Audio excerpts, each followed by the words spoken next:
विधान परिषदेमधील विरोधी पक्षनेते अंबादास दानवे फोनद्वारे जोडले गेलेले आहेत.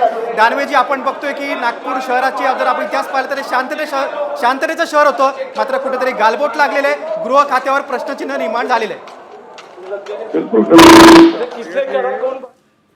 नागपूर जी मुख्यमंत्र्यांचं स्वतःचं गाव आहे, राज्याची उपराजधानी आहे, राज्याचे गृहमंत्री नागपूरचे, आणि तिथं दंगली होतात. पोलीस झोपलेले आहेत का? आणि या सगळ्या दंगली करायला सरकार प्रवृत्त करतं का? हा माझा प्रश्न राहील. दोन गट आपापसात भिडले, पोलिसांना सुगावा लागला नाही का? कारण दुपारी आंदोलन झालं होतं विश्व हिंदू परिषदेचं, बजरंग दलाचं, त्यानंतर थोडासा तणाव निर्माण झाला होता. पोलीस सतर्क राहिले नाहीत असं म्हणू शकतो. पोलीस सतर्क नाहीच महाराष्ट्रातले. त्यांना फक्त सावंतांचा गेलेला मुलगा विमान वापस आणायचं तेवढं कळतं, पण इथं बाकीचे खून मर्डर होतात, दंगली होतात, ते त्यांचं त्यांना कळतच नाहीये.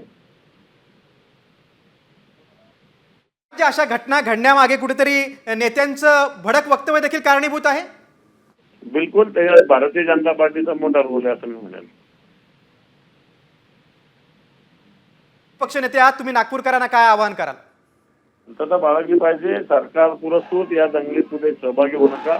सरकारला नेमकं दंगलीच पाहिजे असं मी स्पष्ट म्हणेन. मला असं वाटतं या दंगली टाळल्या पाहिजे. काय याबाबत काय सांगाल? बोललो ना मी आता. दानवेजी, तुम्ही सविस्तरपणे सामटूनशी संवाद साधला त्याबद्दल धन्यवाद. हा महत्वाचा मुद्दा आहे की याची नैतिक जबाबदारी स्वीकारणार कोण? अगदी. आणि विरोधी पक्षनेते असलेले दानवे हे नेहमीच सक्रिय असतात, कायम हिरिरीनं ते वक्तव्य करत असतात. मात्र आज अतिशय जपून सावध पद्धतीने त्यांनी प्रतिक्रिया देताना आपल्याला पाहायला मिळाली.